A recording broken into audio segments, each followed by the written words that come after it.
Itoobiya ayaa xaalad dagaal bartanka ka gashay. Mar waa Amharo oo ku hanjabaysa inay Tigraygu isu soo dhiibaan. Mar waa Tigray oo diidan inuu isu soo dhiibo Amharada. Dagaalkani waa mid si toos ah uga bilaabmay oo uga dhex qarxay labadaasi aynu soo sheegnay. Kumanaan dad ayaa ku dhintay intii dagaalkaasi uu socday, laakiin way adag tahay sida loo helo xaqiiqada saxda ah. taasoo loo aaneynayo sirta Itoobiya inaan si sahal ah lagu heli karin. Waxaana looma qaataan oo sikadiisa dhagaha dad fara badan ugu soo dhacday in Oromiya ay ku biirtay Tigrayga.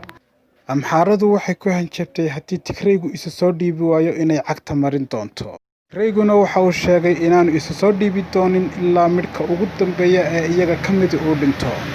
Itoobiya waxay bartanka u gashay xaalad dagaal oo sokeeye oo dhiig fara badan ku daatay dhimasho iyo dhaawacbana leh.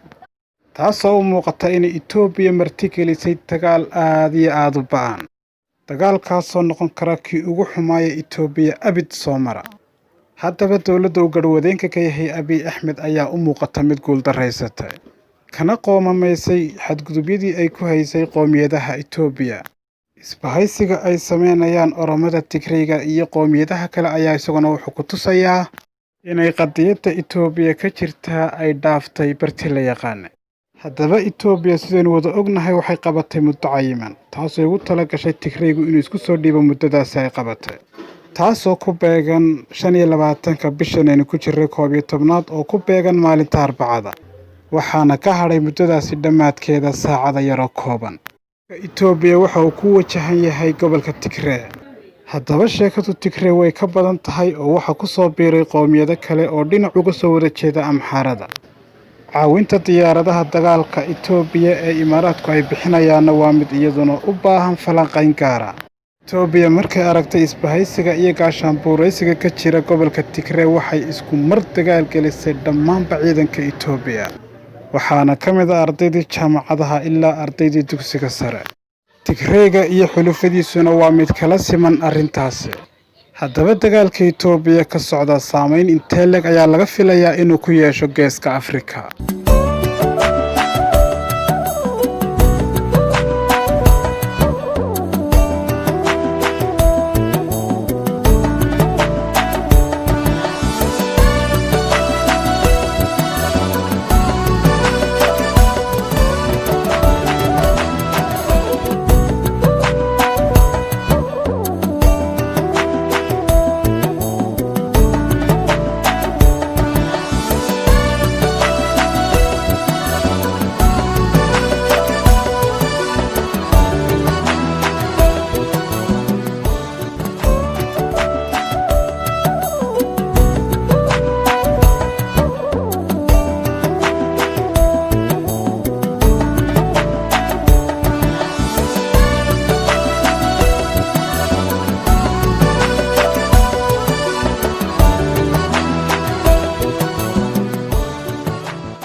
saamaynta koowaad waxa uu ku yeelan karaa Soomaaliya gaar ahaan gobolada waqooyi ee Soomaaliland, taasoo ay xuduud dhow wadaagaan cilaaqaad fara badanna uu ka dhaxeeyo oo dhanka badda iyo dhanka berrigaba ah.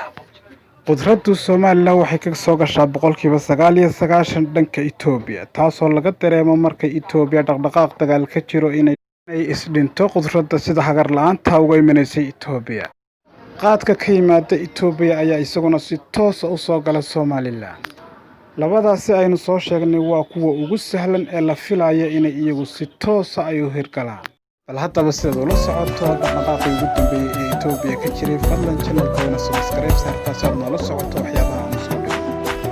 gambaleelka furo si ay kuu soo gaadhaan isla markiiba waxaan soo dhignay si aad ula socoto wararkii ugu dambeeyay ee Itoobiya. inta ka dhalan karta si aad noola wadaagto fadlan qaybta commentiga noogu soo hagaaji qaybta commentiga.